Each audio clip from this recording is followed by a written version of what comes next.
Is Russia the aggressor in this Ukraine war? Yeah, Russia invaded Ukraine. So they are the aggressor in this war, correct? They invaded them, yes. Well, thank you, sir, because it's important to get this clarity, because President Donald Trump said it was Ukraine that started this war, and our allies have the right to know this. Secondly, the person we're negotiating with, Vladimir Putin, is he a war criminal? Well, I think you can look at instances that have happened there and certainly characterize them as war crimes, but our intent is to end the war. Is he a war criminal? We can't end the war without talking to Mr. Putin. That's pretty simple. Is he a war criminal? Well, that's this man we're negotiating with, Vladimir Putin. Is he a war criminal? That's not tough. What? I'm trying to answer your question by telling you that we're trying to end the war here. Go ahead. No, it's not a simple answer. You are equivocating, sir. Just answer the question. I'm answering your question, and the answer is that war crimes have been committed, no doubt. And who's responsible for that? There will be time and place for that accountability. But right now, the job is to end the war. So you won't answer the question. If we don't end the war, people are going to get reclaiming my time, sir. Let me go on.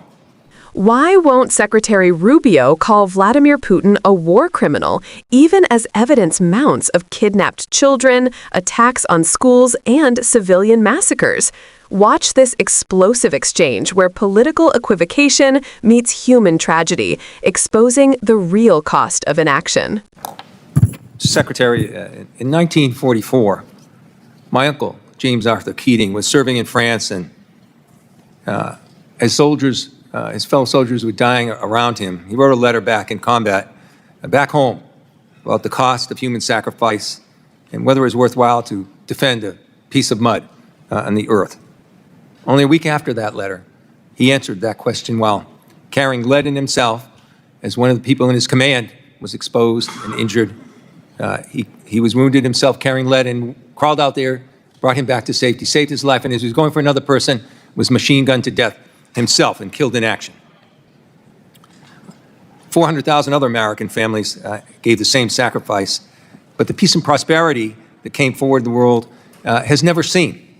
It's a transatlantic alliance where our allies sacrificed their young men and women when America was attacked in 9/11, and economically, they're a $1.6 trillion trading partner with us, with 16 million jobs on both sides of the continent. So my questions today are looking for clarity on where we stand with our allies and partners for more than 80 years, because they're expressing their doubts.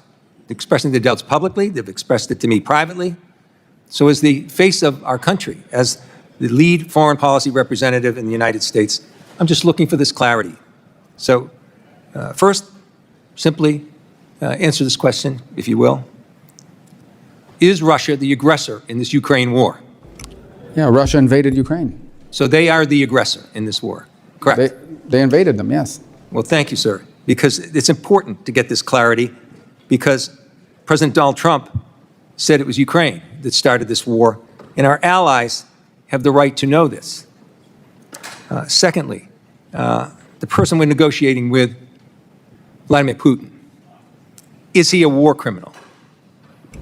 Well, I think you can look at instances that have happened there and certainly characterize them as war crimes, but our intent is to end the war. Is he a war criminal? We can't end the war without talking to Mr. Putin. That's pretty simple. Is he a war criminal? Well, that's this man we're negotiating with, Vladimir Putin. Is he a war criminal? That's not tough. But what? I'm trying to answer your question by telling you that we're trying to end the war here. Go ahead. No, it's not a simple answer. You are equivocating, sir. Just answer the question. I'm answering your question, and the answer is that war crimes have been committed, no doubt. And who's responsible for that? There will be time and place for that accountability. But right now, the job is to end the war. So you won't answer the question. If we don't end the war, people are going to get reclaiming my time, sir. Let me go on. Because I don't understand this. Because you're sitting in front of us now as Secretary of State. It wasn't long ago that you were sitting as a senator with Secretary of State nominee Rex Tillerson at the time, in the exact same circumstances, only reversed. And you questioned him about Putin directing attacks against schools, markets, hospitals, playgrounds. And on top of this, in this instance, he's abducted 20,000 children, a clear war crime. So you were very clear then Vladimir Putin was a war criminal. Now you're unmaking him a war criminal? And you won't answer the question about the exact same circumstances. You're putting words in my mouth. I'm reclaiming my time, sir. You're putting words in my mouth. And you know what you said to Secretary Tillerson at the end of his answer when he equivocated just as you are right now? I've not equivocated. You said, you just don't let me sure answer. Sounds like it to me. Then I'll give you a second chance. Is Vladimir Putin a war criminal? I already told you war crimes have been committed. No, you didn't tell me if he's a that can't war even- criminal. Mr. Chairman, am I allowed to answer questions? I'm or just reclaiming be my heckled? time, sir, and listen, Well, I'm if he using keeps your own reclaiming words so you don't have to answer. Did you know what you said to then nominee Secretary of State Tillerson? You said you were very discouraged in his inability to accept that Putin was indeed a war criminal. Your words, we don't need any more. You're inconsistent. The third question I have, sir, is this. I answered your question. You just don't let You me answer. did not answer the question about Putin's Well, you war keep criminal reclaiming your conduct time. in Ukraine. You asked me a question, then you reclaim your time. So how can I answer You the answered question? it. Listen, let me go forward with this. 3 questions. And I'm Or are you being gonna pretty reclaim clear to time you. on those too? I'm giving you a chance to answer. Give me a chance to ask the question. Here it is. So there's a concern among these allies that we've had, our closest allies, about the one-sidedness of the negotiations with Russia and Ukraine. Gentlemen's Regular time has order. expired. Secretary Rubio, if you'd like to respond, by all means. Can I reclaim my time for a few seconds? Thank you.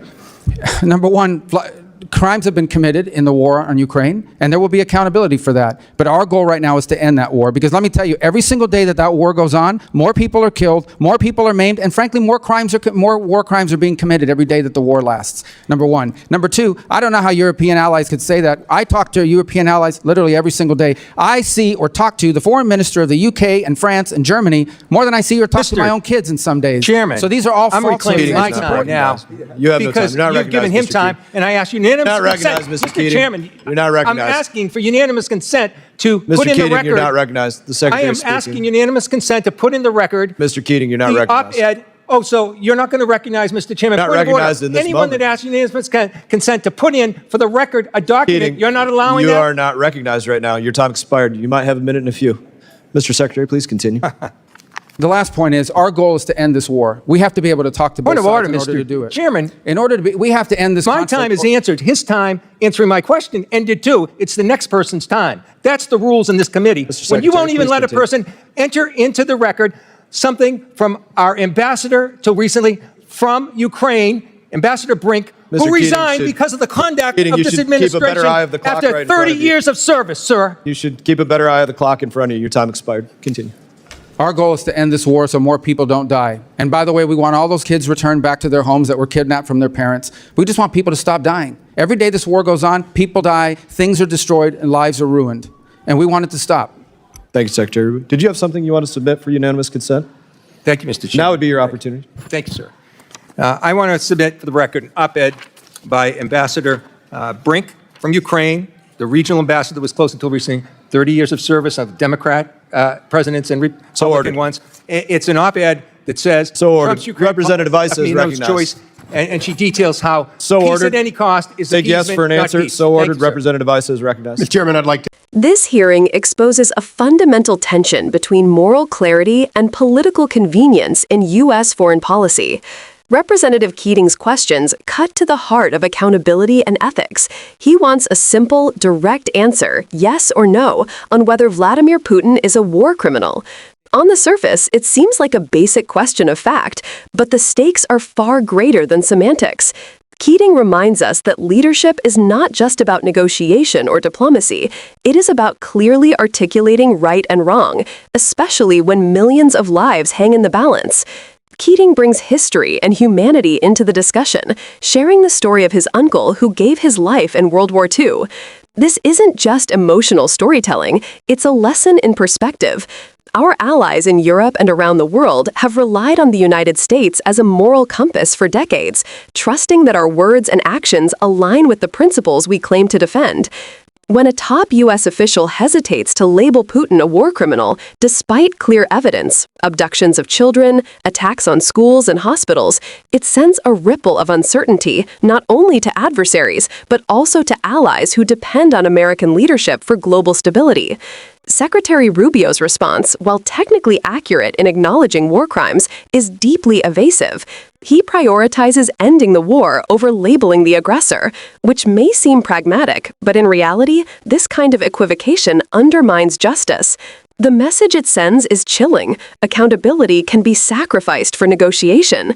Keating's insistence highlights the ethical cost of such pragmatism.